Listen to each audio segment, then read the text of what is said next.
Eyewitnesses describe horror of fatal Portland car crash.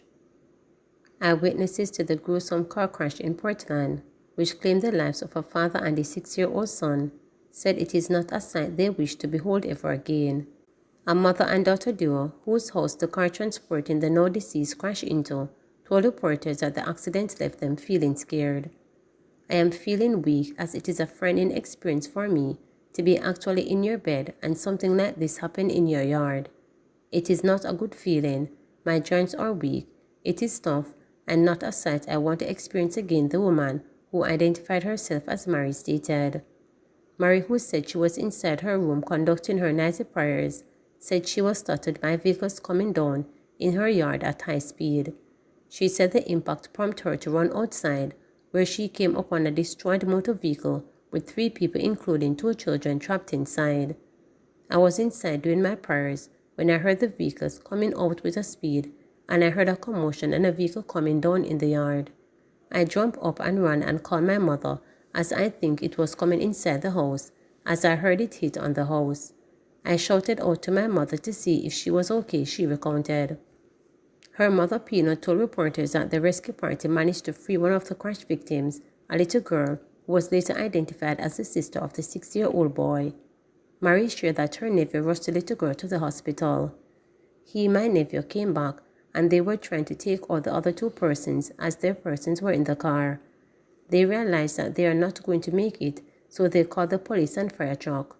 The fire truck came and got out the other 2 persons, father and son," Mary stated. The young boy, Jaden Woolery, and his 53-year-old father, David Woolery, died as a result of injuries they sustained in a 2-vehicle crash along the Ferry Hill Main Road in Portland on Easter Monday. Police reports are that about 10:18 p.m., Woolery was driving a gray Suzuki Swift with Jaden and another little girl as passenger when the driver of a red Toyota Corolla attempted to overtake the Swift, resulting in a collision. The driver of the red Corolla has been warned for prosecution. This is the second fatal crash to occur in Portland since the start of the year. The father and son deaths bring to 3 the total number of persons who have died from both accidents. Man found shot to death in Linstead home. A man was found shot to death at his home in Sunnyside District in Linstead, St. Catherine on Tuesday morning. The deceased has been identified as Mark Walker, a laborer from the district. Reporters understand that residents heard loud explosions in the area sometime after 10 Monday night but did not notify the police. Sometime Tuesday morning, neighbors found the now deceased man's dwelling house kicked open, and Walker is in his bed in a pool of blood with what appeared to be multiple gunshot wounds. Several spent casings were at the scene. No motive has been established for the killing, the police said. Businessman shoots alleged ploy in Manchester. A man was shot and injured by a businessman who is a licensed firearm holder in Spalding, Manchester on Tuesday morning. The man was reportedly shot after the 68-year-old businessman heard sounds of applause on his premises, police reported. The 39-year-old injured man, said to be a laborer from Cobbler District in the parish, has since been hospitalized. His condition is not considered life-threatening, the police said. Reports reaching reporters indicated that the incident occurred around 2 a.m.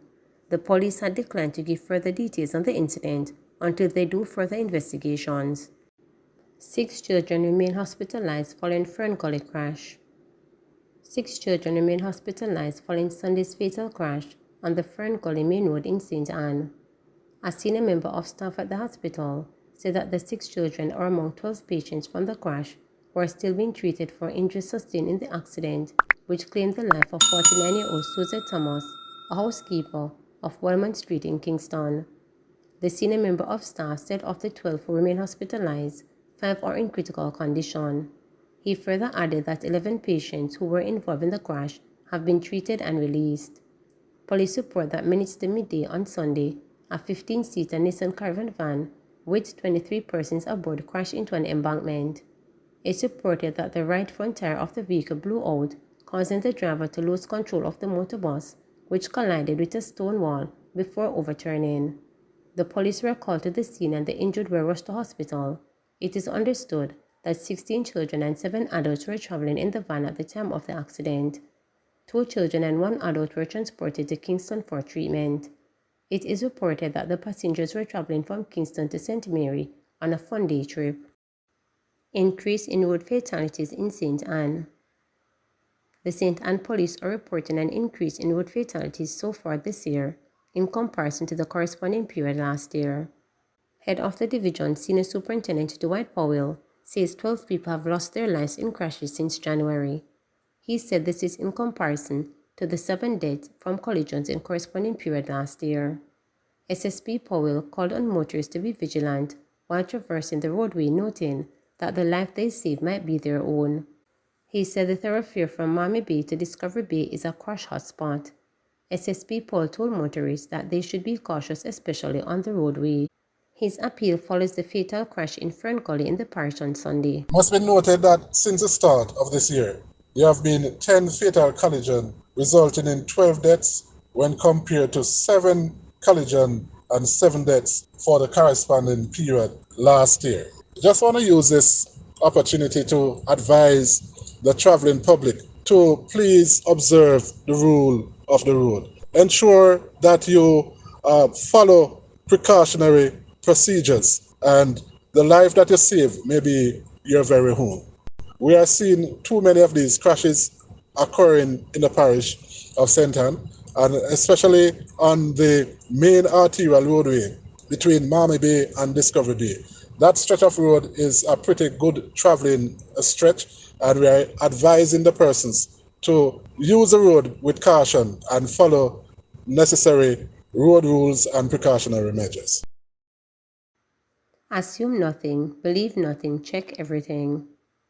With the Bank of Jamaica BOJ reporting a significant increase in fraud complaints last year when compared to 2022, the island's third largest commercial bank in terms of assets, JN Bank, has taken to the streets to urge its customers to play their part in preventing fraudulent activities on their accounts.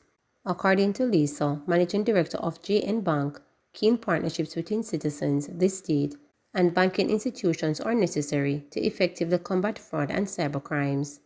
Addressing JM members in St. Thomas, Manchester, and St. Andrew in a series of face-to-face meetings recently, the Managing Director provided practical information on how to bank safely and protect oneself from cybercrimes. We want you to be aware of what's happening, stay on top of things happening in your parish, digest the information that JN provides in forums like these and from the police so that you know what's happening, she told bank members. She urged Jamaicans to ensure that their banks, including JN Bank, have up-to-date information about them, such as their address and cell numbers, so that they can be contacted by institution and provided with information and alerts that will keep them aware of changes and activities on their account. The Managing Director pointed out that when banks have current information on customers, the institutions can also provide information on how customers should interact with their bank and, importantly, how to keep themselves safe from criminals. If you know what to look for and what action to take ahead of time, you can prevent or reduce the impact of inconvenience. And that's what we want you to help us with, the manager encouraged them. I want you to listen closely to what the police have to say as well as our JN fraud security expert and digest the information. And tell your neighbors and friends so that they will be aware too, added the manager.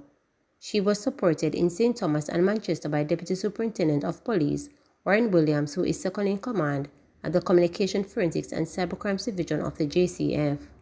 He emphasized that education is an effective way to help people defect attacks and avoid becoming victims. There are a lot of risks and implications, and it will be even more challenging to disrupt these scammers. So it is important that, as we move on, we be aware of the different tactics being pursued by these criminals, stated Williams. According to Williams, while the police have been making progress in their efforts to suppress cybercriminal network in Jamaica, people need to be cautious when conducting their banking online and otherwise. Scamming is now second to homicide in Jamaica, but we have been seeing some progress. A lot of these cases are before the courts all over the country, and persons are being convicted and persons are being put away, stated Williams. He urged Jamaicans to use auto teller machines, ATMs, in protected areas and to always contact the bank if suspicious of any communication appearing to come from the institution. With technology, always verify first. You have to play your part and you cannot be overly careless whatever you're doing, he stated. Doubling down on the point made by Williams, Justin Campbell, head of the corporate integrity at JN Group, urged members to adopt the ABC approach to protect themselves. Your takeaway from this meeting is that you must be singing your ABCs, assume nothing, believe nothing, check everything. If you follow that in doing your banking, you will be safe, said Campbell, as he shared practical ways in which members can protect themselves while transacting their business. He was supported by Captain Michael Powell, head of the security at JN Bank, who assured members that the institution is consistently working to stay ahead of criminals. Powell pointed out that the bank ATMs are carefully designed to limit opportunities for fraud, such as card skimming.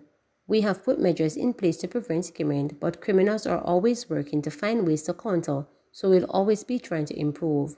But it doesn't mean that you should be careless and say they may not be able to capture the information at a JN machine. Remember, they can capture it all together, Powell stated.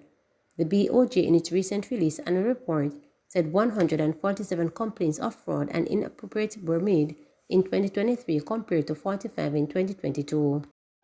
Please remember to subscribe, like, share, and click the notification bell for daily updates.